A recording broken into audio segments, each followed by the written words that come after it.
ne plus écouter le président ni un cadre du gouvernement, mais prendre contact avec les réalités du pays. Comment fonctionnent les institutions? Se rendre compte si la démocratie telle qu'elle est décrite ici est vraie ou fausse. Je serais heureux que celui qui ne m'aime pas soit le premier à venir se rendre compte de cette réalité. Voilà, messieurs de la presse, je m'excuse de vous avoir retenu longtemps, mais je sais que la plupart des points d'information contenus dans mon exposé n'étaient pas connus de vous et qu'il était de mon devoir d'émettre le message de mon peuple et de son régime. Maintenant, nous sommes à votre disposition pour répondre à toute question, et je dis bien à toute question de votre convenance.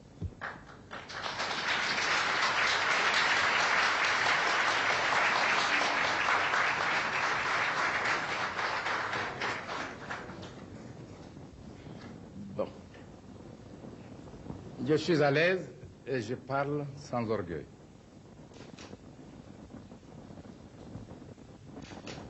En août 1960, le Congo, qui venait en 30 juin, de proclamer son indépendance, connaissait déjà une profonde crise. Mon frère et ami, Patrice Lumumba, vint à Conakry.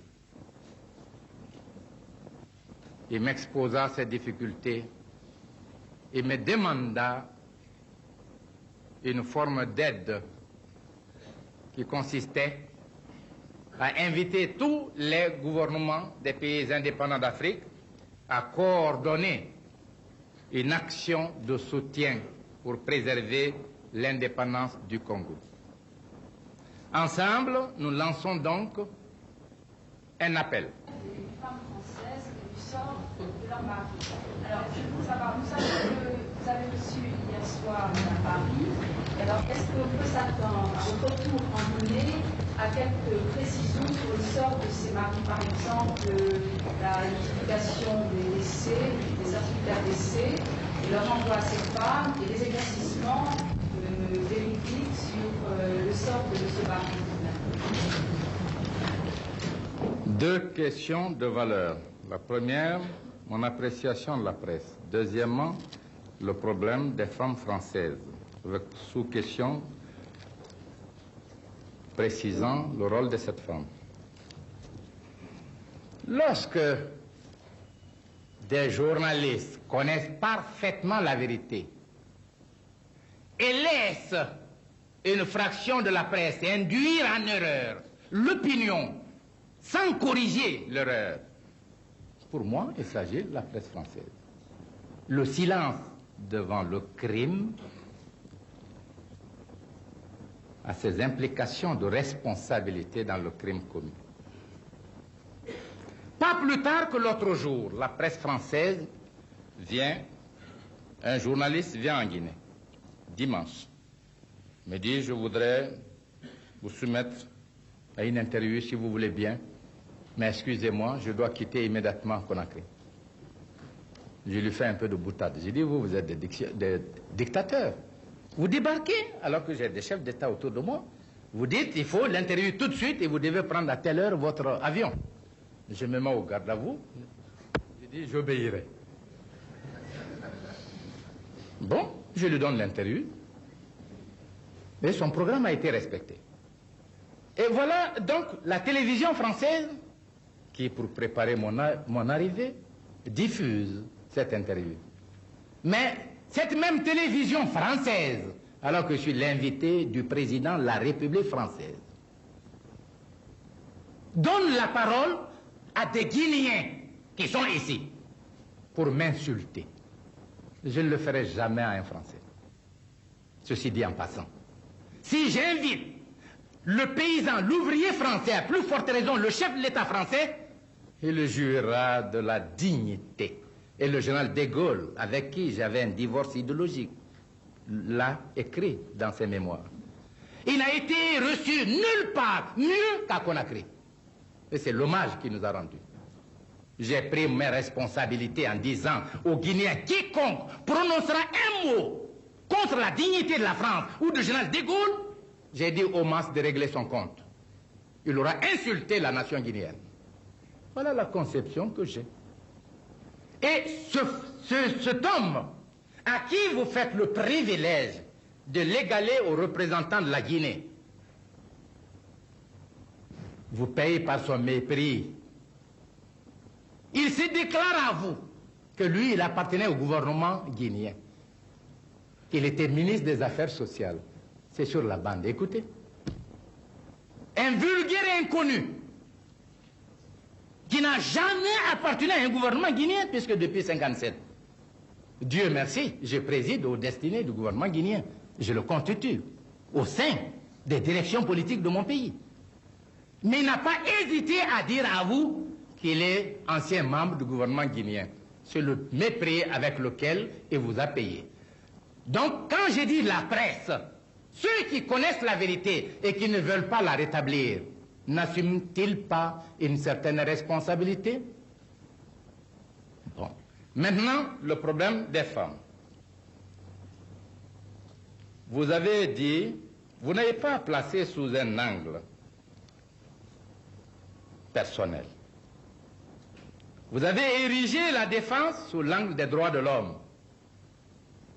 Le premier pays à avoir tenu un colloque idéologique international avec plus de 300 participants, d'éminentes personnalités de tous les horizons, c'est la Guinée. Et le groupe afro-asiatique, par scission, a adopté les résolutions. Ne parlons pas des mouvements panafricains. Donc, le premier choc en Guinée, le voilà. Et un jour, nous apprenons par la presse que l'Assemblée de la communauté a voté une résolution condamnant le gouvernement guinéen pour avoir violé les droits de l'homme. Une fois de plus, c'est le problème permanent. Je voudrais que cette Assemblée condamne un jour la France ou la Grande-Bretagne ou l'Allemagne pour des problèmes concernant 2 ou 3 personnes ici qui ont été jugées, condamnées par les juridictions d'ici. Je crois que la communauté ne le fera pas.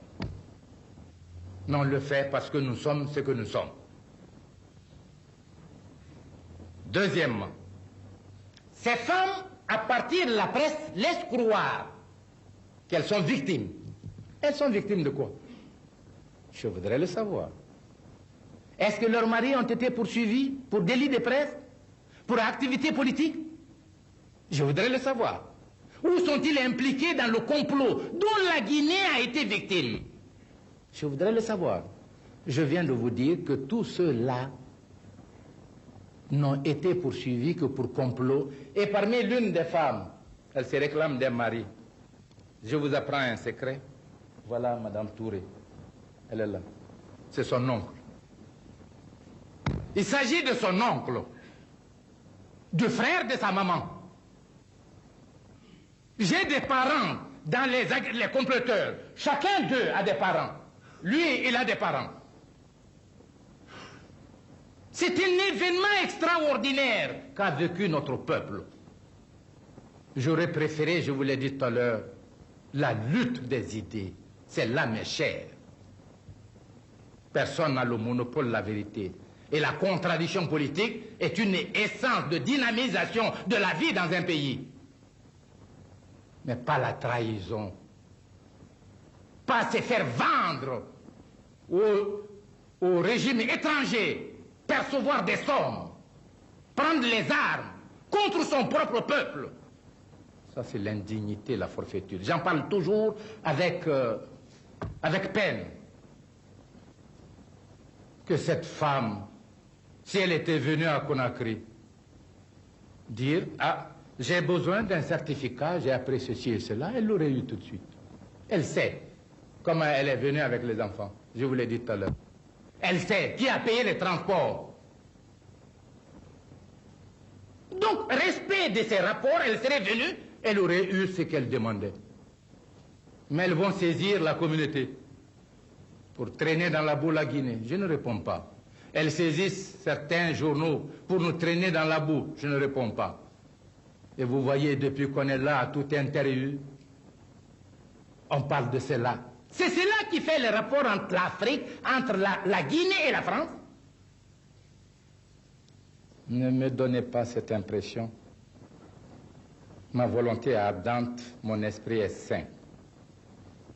Nous avons fait beaucoup d'efforts pour tourner la page, car c'est nous qui avons été victimes. C'est pas vous, c'est nous. Et nous voulons consciemment tourner cette page. Ne pas retenir tout ce qui a été dit de nous ou fait contre nous. Parce qu'il y a eu un changement. Deuxièmement, parce que nous sommes tous conscients des circonstances que nous vivons et des grands problèmes que nous avons à résoudre dans l'intérêt de nos peuples. Je répète donc, le ministère des Affaires étrangères a déjà écrit au ministère des Affaires étrangères de France, informant le gouvernement du sort réservé à ceux qu'on appelle les 8 Français, qui pour nous sont tous des Guinéens. Ils ont été condamnés, ils ont été exécutés. Après, on veut encore en savoir long. Qu'est-ce que vous voulez qu'on dise? Pour une Française, c'est de savoir si mon mari vit ou ne vit pas.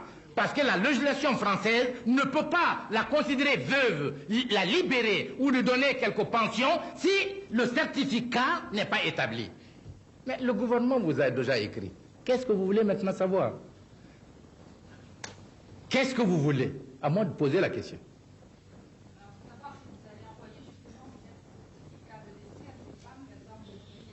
J'écris au gouvernement avec timbre, avec signature, c'est pas suffisant. C'est du formalisme. C'est du formalisme. Le certificat, chez nous, on a dit, et monsieur, on met le tampon, acte de l'état civil. Mais le papier d'état civil en Guinée est différent. La nomenclature chez nous est différente de la vôtre. Chaque pays. Une lettre officielle d'un gouvernement à un gouvernement n'est-il pas supérieur à tout? Hein? Bon, si vous voulez, je vous demande vraiment de voir l'avenir et de revenir à la vérité. On ne peut pas construire l'avenir en s'enfermant dans la confusion. Et nous, qui parlons de révolution et de progrès, disons, le premier ennemi d'une révolution, c'est la confusion. J'ai un thème là-dessus.